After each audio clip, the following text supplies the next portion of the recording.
महाराष्ट्र में राजनीति का परिदृश्य बदल चुका है। 45 साल का इतिहास बदल गया।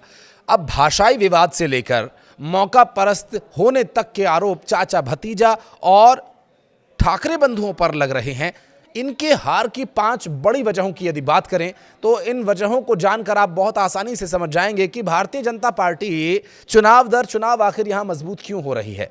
महाराष्ट्र की राजनीति में एक नया अध्याय लिख दिया गया है और बीजेपी ने यह कैसे किया, इसके बारे में चुनाव आयोग ने बताया भी। दरअसल सभी जीतने वाले उम्मीदवारों में बीजेपी का वोट शेयर 45.22% रहा और जिससे नगर निकाय में सबसे बड़ी पार्टी बनकर भारतीय जनता पार्टी उभरी है। लेकिन भाषाई विवाद से लेकर लुंगी पुंगी और मौका परस्ती के आरोप झेल रहे ठाकरे बंधुओं और चाचा भतीजों की नैया कैसे महाराष्ट्र में डूबी, इन 5 बड़े कारणों से आप समझने की कोशिश कीजिएगा।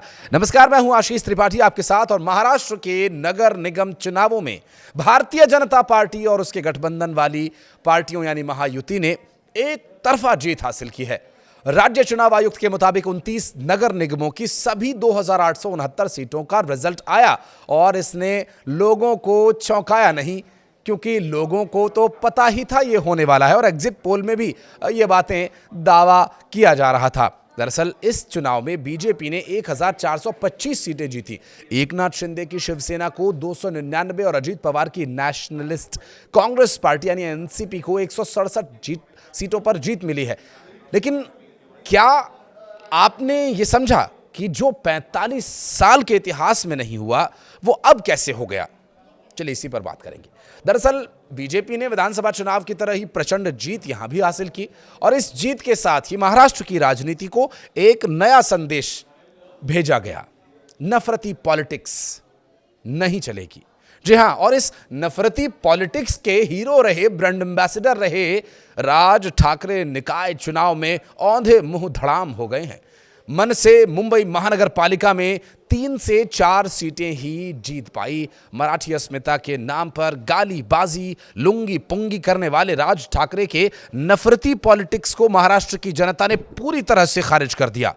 उनके चक्कर में उद्धव ठाकरे भी अपने उस किले से हाथ धो बैठे जो उन्होंने कितने समय से संजो कर रखा हुआ था और उनके खुद के हाथ भी जल गए।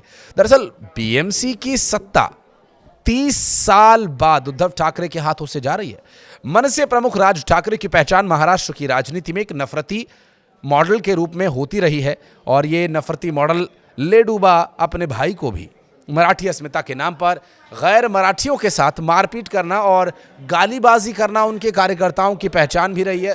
राज ठाकरे अपनी सभाओं में खुद भी अपनी जुबान पर कंट्रोल नहीं रख पाए थे और अब आगे रख पाएंगे या नहीं ये तो बहरहाल बाद की बात होगी।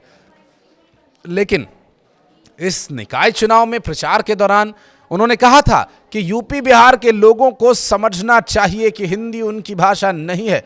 मुझे भाषा से नफरत नहीं, लेकिन अगर आप इसे थोपेंगे तो मैं लात मारूंगा। और मारो लात, मार के दिखाओ लात। राज ठाकरे यहीं नहीं रुके।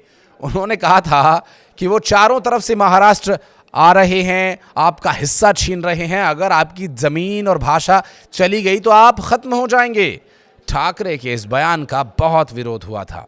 यही नहीं, बीजेपी के पक्ष में प्रचार करने आए अन्नामलाई पर भी राज ठाकरे ने टिप्पणी की थी और उन्हें रसमलाई कहकर उनका मजाक उड़ाया था। साथ ही नारा दिया था कि बजाओ पुंगी भगाओ लुंगी। राज ठाकरे के इस चुनाव में ये सारे उनकी जो बड़बोलेपन थे वो धराशायी हो गए, क्योंकि लोगों ने स्वीकार किया कि ये नफरत से पॉलिटिक्स तो नहीं चलने वाली और जिसकी राजनीति का आधार ही नफरत हो तो वो विकास क्या ही करेगा। राज ठाकरे इस चुनाव में अपने पुराने अंदाज के जरिए अपनी खोई जमीन को वापस पाना चाहते थे, लेकिन उनके साथ वही हुआ कि आधी छोड़ पूरी को धावे, पूरी मिले ना आधी पावे। मराठी अस्मिता के नाम पर नफरती पॉलिटिक्स उनकी काम तो आई नहीं, बल्कि उत्तर भारतीयों से उन्होंने राजनीति में दुश्मनी और मोल ले ली।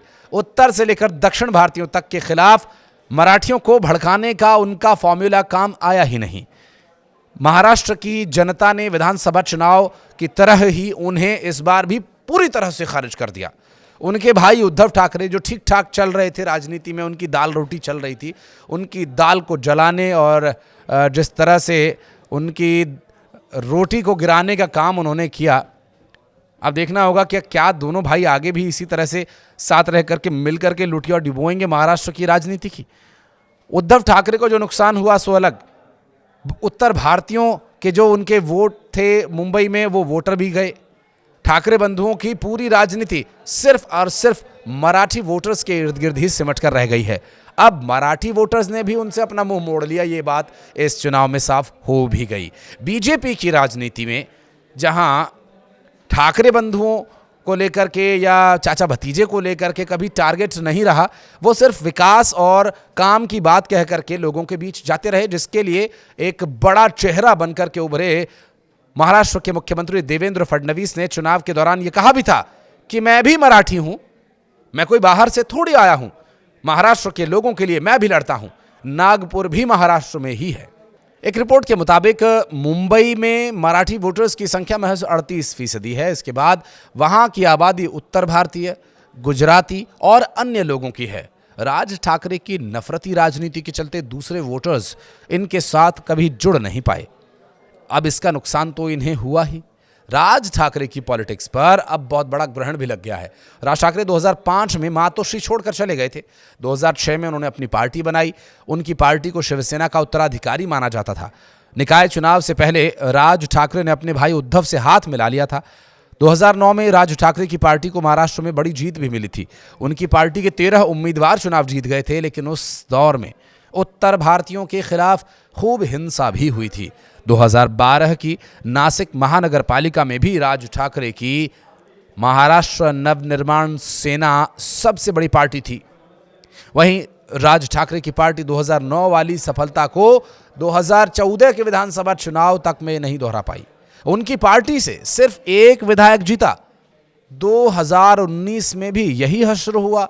2024 के चुनाव में उनकी पार्टी का खाता भी नहीं खुला और इस दौरान ठाकरे के सुर बदले बदले से नजर आए, कभी किसी के साथ तो कभी किसी के साथ। 2009 वाली ट्रिक से वो बीएमसी चुनाव में स्थापित होना चाहते थे, लेकिन ये हो न सका और शायद आगे न हो, क्योंकि प्रदेश की जनता या कोई भी एक कामगार व्यक्ति जो किसी जनप्रतिनिधि की ओर देख रहा है तो वो विकास के लिए देख रहा है, ना कि लठ बजाने के लिए कि तुम ये भाषा बोलो, ये भाषा मत बोलो, तुम उस राज्य से आते हो, इस राज्य में आकर के ऐसा ना करो, वैसा ना करो। ये सब कुछ अब महाराष्ट्र के लोगों ने पूरी तरह से नकार दिया और मराठी लोग भी विकास ही चाहते हैं। उन्हें भी अपने बच्चे पालने हैं और प्रदेश को तरक्की की राह पर आगे लेकर जाना है। आप कुछ कहना चाहें इस बारे में तो ज़रूर बताइएगा कमेंट सेक्शन में। यहाँ तक वीडियो को देखने के लिए बहुत बहुत धन्यवाद।